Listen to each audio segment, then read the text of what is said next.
Here's what I want people to know from my own experience about women who abuse their children, having been one of these children.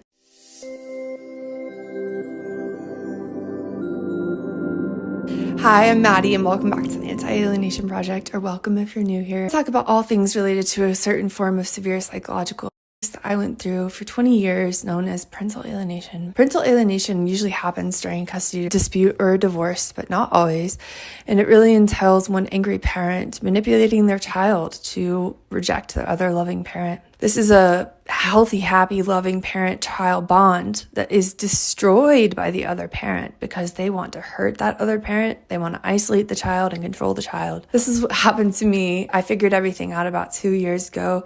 I've been speaking out against this for about a year now on my project. Today's video is something I can't believe I haven't talked about until now. I didn't know I was being harmed, and no one in my life knew what was happening really either. And that's because my mom is not scary. My mom is not, when you think of Mother Gothel or some horrible, mean mother, people besides her kids really never heard her yell, never heard her scream. On the contrary, most people in the community actually respect and almost revere her. She's very well known in her religious community at her church. People think she's going to be a saint one day. She's, on the surface, seems selfless, very devoted to her kids, very holy, very self-depreciating. Nothing that would tell you she is dangerous. Nothing. My point is that some of these people who do mistreat their children, especially psychologically, if they are very intelligent, you might not ever suspect a thing. Even the most perceptive, well-trained person might very well be fooled. This is all done on purpose.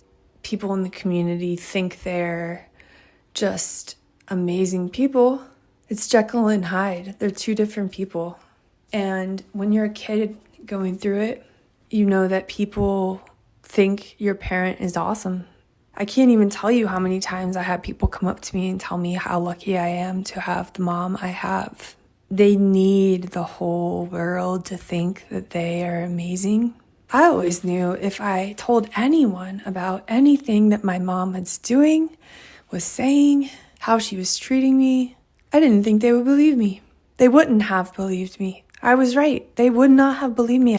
Maybe some parents who abuse their children are stereotypically angry, ugly, spiteful, and loud. Mine, certainly not the case. There was evidence that my mom cares about me, loves me however much she can love me. It's not all black and white. She's not all good or bad. And most of these parents aren't. I'm not making excuses. I just think people are looking for the wrong things sometimes.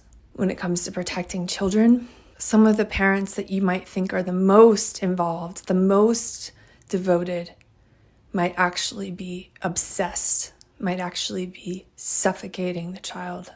There are intelligent parents who are great actors and actresses, and the kids of those parents, they slipped through the cracks.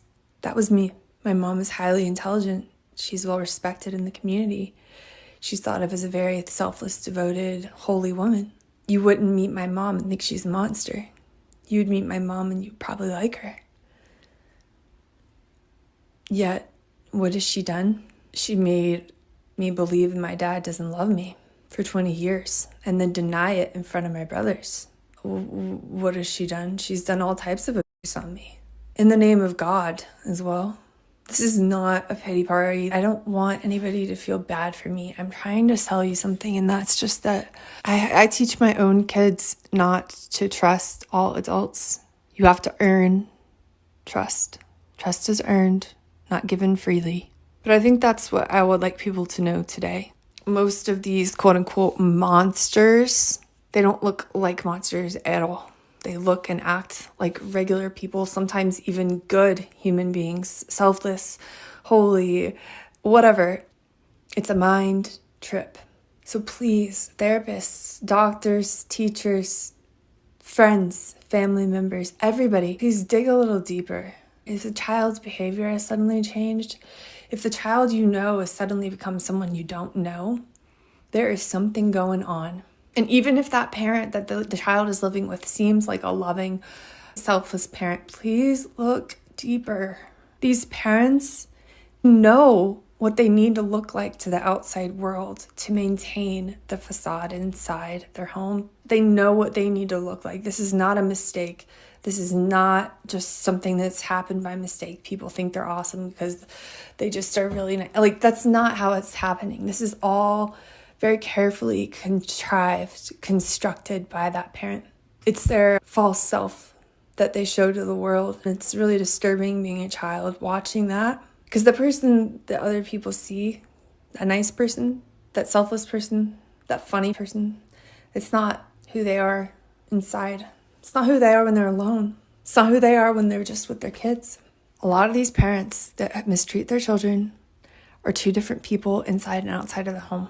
And just accepting at face value that parents are loving and healthy because they are coming across as such does not mean that there is not more going on beneath the surface. Let me know in the comments below what your thoughts are on this. Have you seen this phenomenon? Do you have a parent like this? At what point in your life did you start to question your parent who acted two different ways in front of others and at home? And how can we get through to these kids and help these kids when nobody is picking up on the behaviors and the pathology in their parent? Let's start a conversation down below and maybe we can come up with some ideas. Thanks for being here as always. Please give the video a thumbs up to get it in the algorithm and I'll see you next time. Bye.